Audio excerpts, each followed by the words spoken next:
आज की कहानी का टाइटल है कन्यादान। रामराव जी के दो बच्चे थे, रूही और पवन। पवन बड़ा था और रूही छोटी थी। दोनों ही पढ़ाई में बहुत होशियार थे। रामराव और रूही की मां लता रूही को लेकर बहुत चिंतित थी, क्योंकि रूही ने अपनी शिक्षा पूरी कर ली थी। अब उसके लिए एक बेहतर रिश्ता खोजना था। एक दिन उनके करीबी रिश्तेदार का बेटा दीपक शादी में रूही का हाथ मांगने के लिए उनके घर आया। दीपक को सभी पसंद करते थे। वो दिखने में अच्छा था और एक अच्छी कंपनी में कार्यरत भी था।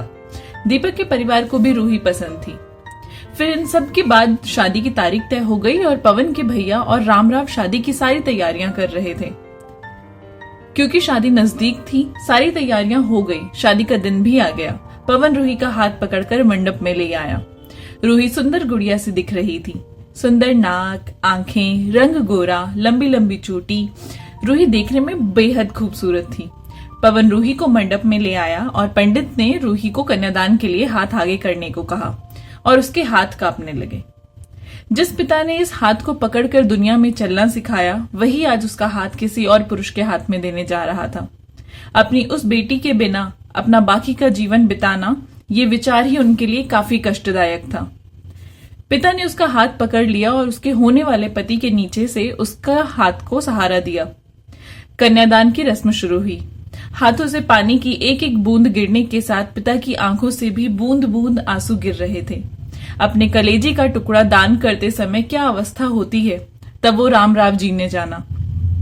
वह रस्म खत्म हुई। पंडित जी ने लता और रामराव के हाथ में दियों से भरा पर्दा दिया।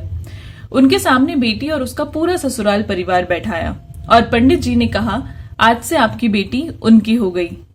उनसे कहो कि उसका अच्छे से ध्यान रखें। लता अपने मायके वालों के लिए एकदम पराई सी हो गई। उसकी आंखों में आंसू भर आए।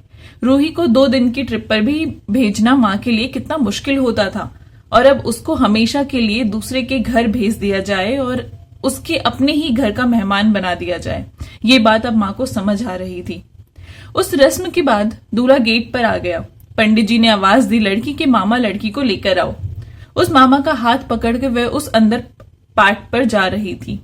सुबह उठकर एक साथ नाश्ता, फिर मस्ती, फिर मामी के हाथ का खाना और रात में मामा की गोद में सिर रखकर सो जाने वाली भांजी आज उस मामा को दूसरे के हाथ में सौंपनी होगी। ये सोचकर उसने अपने हाथ कस लिया और मंगलाष्टक प्रारंभ हो गए। भाई दूज के दिन बिना कुछ मांगे मिलने वाला गिफ्ट, एक साथ फोड़े हुए पटाखे, टीवी कौन देखेगा, इस पर झगड़ा और दादाजी गुजर जाने वाले के बाद उन दोनों का गले लगकर रोना। दोनों भाई बहन आज एक दूसरे को देख रहे थे। उतनी ही देर में मंगलाष्टक समाप्त हो गए। मंगलाष्टक समाप्त हो जाने के बाद रूही अपने आगे आने वाले नए जीवन को लेकर उत्साहित हो गई। रूही ने वरमाला पहनाई और अपने पति दीपक के पास खड़ी हो गई। रूही के सामने बहुत से लोग खड़े थे। कुछ आशीर्वाद दे रहे थे और कुछ पास आकर स्तुति कर रहे थे। फोटो के लिए उसकी सहेलियां आई। एक ने उसका हाथ पकड़ा और दूसरी ने उसका पल्लू अटका हुआ निकाला। तीसरे ने उसके आंसू पोंछे। हम घर रहने के लिए आ रहे हैं। आंटी को बोलना खाना खाने के लिए आएंगे। उसे उस एक कमरे की आवाज, एक दूसरे के अधिकार और वो दिन याद आ गए जब वो एक साथ रहते थे। अचानक पति दीपक ने कहा कि तुम चारों की तस्वीरें ले लो, मैं साइड में खड़ा हो जाता हूँ। और वो चारों चेहरे हंसे। खाने की कतार में आज रूही माँ बाप पापा से दूर दूसरे के लोगों के साथ बैठी थी। खाना खाने के बाद पंडित जी ने गौरी हार की पूजा करने के लिए बुलाया। रूही ने वहां मन से पूजा की। माँ ने रूही की झोली भर दी और अनीता आंटी ने कहा कि आप पीछे मत मुड़ना। रूही अचानक चौंक गई। वो आगे बढ़ने लगी। इतने सालों से बच्चे की तरह पाले हुए उस चाचा का बांध टूट गया। स्कूल से घर वापस आने में देर हो जाने पर अस्वस्थ होने वाले वो चाचा जी, जन्मदिन पर 5-6 फ्रॉक उसके आगे लाकर रखने वाले वो चाचा जी, मैं नहीं आने वाली आज घर में, चाची के पास रहूंगी कहकर रोने वाली वो आज हमेशा के लिए दूर चली जाएगी। ये रूही के दूसरे माँ पापा के रूप में चाचा चाची को भी यह बात सहन नहीं हो रही थी। उसकी पहचान आज बदल चुकी थी।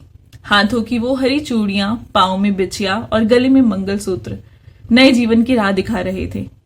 सास का हाथ पकड़कर रूही उस फूलों से सजी गाड़ी में दीपक के साथ बैठी।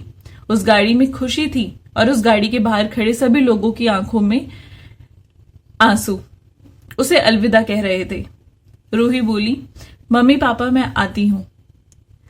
बहुत मुश्किल होता है अपना कलेजा, अपने दिल, अपने ही हाथों से बाहर निकालकर पराये हाथों में सौंपना। फिर भी हर माता पिता इस मुश्किल काम का सपना देखते हैं, हर लड़की के जन्म के बाद से ही।